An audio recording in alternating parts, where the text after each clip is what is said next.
Welcome to another edition of Mark's Inspiration. Got the D-Man here, and I'm glad you could join me today as always. Today's topic is going to be a continuation of The Power is Within, available on Amazon. We had a critical error in there, so we had to pull it off. The editor missed something, and we republished it. So I think it should be okay by now. I haven't checked or followed up with it, but I think it's okay. So you can pick this up on Amazon, but we are going to go through it today and probably go through the whole book. So you can listen to it here if you like. Smash that like button, subscribe, and it's a beautiful sunny day in St. Louis, Missouri today. Hope it's wonderful wherever you are in the world. Okay, so here we go. We are on location number 152 in the Kindle ebook. And we will start here. Let's go. Excuse me. Smash that like button and subscribe. And welcome to my new subscribers, Gabe and I can't pronounce your name, Iki. She is a energy mover, transmuter, healer. She manipulates energy. Anyway, we will go. Someday I'll do it all, but not right now. Right now, it's too great a risk. Oh yes, I better wait till the kids get out of school. I better wait until I get that raise. I better wait until when? Today is the day. Start today. You know why you're not starting today? Because you're afraid. Fear stands between you and everything you desire in life. You don't have to be fearless. You just have to confront the fear. What is the difference between a hero and a coward? The coward turns away from fear. The hero confronts his fear and steps through it. That's the only difference. They both feel fear. Fear is not a bad thing. If you're afraid of falling off of a roof, you stand back. You don't walk up and peer over the edge, lest you fall and break your neck. The law of gravity will pull you down. You can't see gravity, but it exists. And it's just like the power within you. You can't see it. You can see evidence of it in yourself and other people if you look for it. Nothing just happens in life. Everything begins with a thought. Everything you see created in your world began with a thought in someone's mind. You have a desire within you, a thought, a purpose you came here to fulfill. If you're not doing it, it will bug you for the rest of your life. You can push it down, you can suppress it, but you will never eliminate that urge within you. But you look at it and you think, I can never do that. That's impossible. No, it's not impossible. Look how many things throughout history were thought to be impossible, but someone did them. And then after they accomplished it, many other people did the same thing. The 4-minute mile is a good example. I won't go into detail on it, but look that up. It was thought humanly impossible to run faster than 4 minutes. Well, go look it up. It's interesting. Roger Bannister was the first one to break the 4-minute mile. After him, thousands of people have done it. High school kids do it now. But yet it was thought to be impossible. It was thought that you would die if you ran faster than a 4-minute mile. The best scientific or the best doctors said that it was humanly impossible, that it would kill you if you did it. And here we are. Amazing. Here we go. Imagine if the great people of history were reasonable. We would have never come to America. We certainly wouldn't be flying around the world in airplanes. That was thought scientifically impossible too. That was proved to be scientifically impossible by the best minds of the time. Just think if they were all reasonable and lived their lives free of risk. There's another one. You have to be willing to risk. Sometimes you have to be willing to risk it all. Was it Cortez who sailed across the ocean to Mexico and they burned the boats? It was either conquer or be conquered. That was quite a risk, I must say. We certainly wouldn't have the life we do if everyone was afraid to take a risk. Of course, you know the earth was flat, and they knew Columbus was going to sail off the edge and I guess fall off into oblivion? But he didn't, and here we are today in the U.S., if that's where you are. No matter where you are, someone probably at one time took a risk to discover your land. And from that, people made something out of it. And today you have a home, a country, something to think about. What if those people were afraid? If you're living today, some of your ancestors probably stood on a battlefield with a sword or a broadaxe or a club. And before he died, he got his woman pregnant. And as a result, you are here today. Now, was that man afraid to take a risk?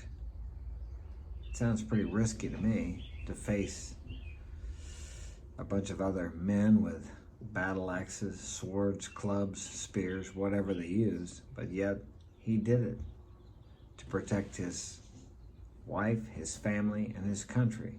So you could be alive today, so you could pursue your dreams, those urges that lie within you. Now, are you going to tell your ancestor who was brave enough to stand on that battlefield that you're afraid? You're afraid to go ask for that job? You're afraid to ask that girl out? You're afraid to approach that beautiful girl that you think about every day? Come on. He'd probably slap you down. Of course he would. He'd say, stand up and be a man. Face your fears. And guess what? They will disappear. Heard that one in a meeting one day. All right.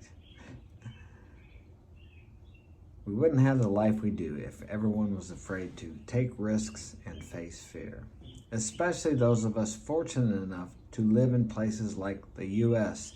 or other first world countries. We live like kings compared to 80% of the world. We get a flat tire and it sends us into a terrible spiral. Most people in the world don't even have a car to have a flat tire on. Bathrooms, clean water, stoves to cook on. Most people take these things for granted, though the vast majority of the world lacks these basic things. And it's only because of the people that took risks and pushed the boundaries of meaning, purpose, and logical thinking that we have them. But it goes beyond that. We have 2-car garages, 3-car, 4-car, some people, that we can't fit a second car inside of because we have so much stuff in there. We have basements with things we haven't used in years. Excuse me. We rent storage sheds to put even more stuff in. We are programmed to want more. Buy this and you will feel better. Oh, I gotta back up here. Buy this and you will look better. Buy this and you will be better. But no matter how much we buy, we never do feel better because all of those things are just transitory. They disappear, they pass away, they cannot bring you fulfillment. We have such an opportunity here to pursue our dreams with relatively little real risk. And yet most of us can't see it. People from other countries risk their lives for a chance to come have those same opportunities. We have only to open our eyes and minds in order to see those opportunities too. But you can't open your eyes or your mind if you don't know they are already closed. Let me see. They don't know. Okay. We feel our way through life, feeling like we never have enough, like we never are enough. But I tell you today, you are enough. You are exactly where you are supposed to be. If you're not enough today, and you don't feel like you're enough, and you don't feel like you're good enough right now, no matter what you have, what you accomplish, or what you become, you will never feel like you are enough unless you feel like you are enough today. It's the same with money. Unless the money you have today is enough, you will never feel like you have enough, no matter how much you have. Think about that one. But those are two very different things, and neither are right. We have more than enough, and we are enough. We simply aren't using it. Our feelings constantly betray us because we don't understand them. We think that buying a bigger television, faster car, bigger house, or nicer clothes will fulfill us, when in reality we aren't living a fulfilling life. It's only because we never stop to truly listen to ourselves that we don't understand this. We listen to the television or the radio or social media, but we avoid the voice that already knows exactly what we are truly lacking. It doesn't matter what you call it, God, your higher self, divinity, or Luis. Don't call it anything if you don't want to. The important thing is that you start listening to it. I wrote this book to help you do that. And yes, that's exactly why I wrote that book. To help you realize that you are more than you are expressing. And no matter what you express in life, you will always be more than what you're expressing. The conceiver will always be greater than what is conceived. You will always be greater and capable of much more than what you conceive in this life, what you create in this life. You are a creator. You are made in the image and likeness of God. You can create. You are a creator. You have an imagination. You and your Father are one. Your Father is your imagination. And with that, you can create. The Son, you, can only do what he sees his Father doing. Within you is your Father, is your imagination. What you can see there, you can do. What you see the Father, your imagination, doing will become a reality in your outer world. And you can only do in this world what you see your Father, your imagination, doing. Think about that.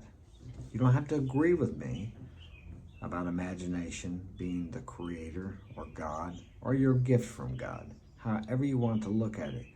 But you must admit, whether you agree with my conception or my perception of that everything you see created by man was first created within the imagination. And then it became a reality, or what we call reality, in the physical manifested world. So regardless of whether you agree with my interpretation of imagination, you must admit that imagination is the creative force in this world. So I will leave you with that. Smash that like button, subscribe, and we'll have more for you tomorrow on this book of The Power is Within. It is within you and me and everyone. Have a great day.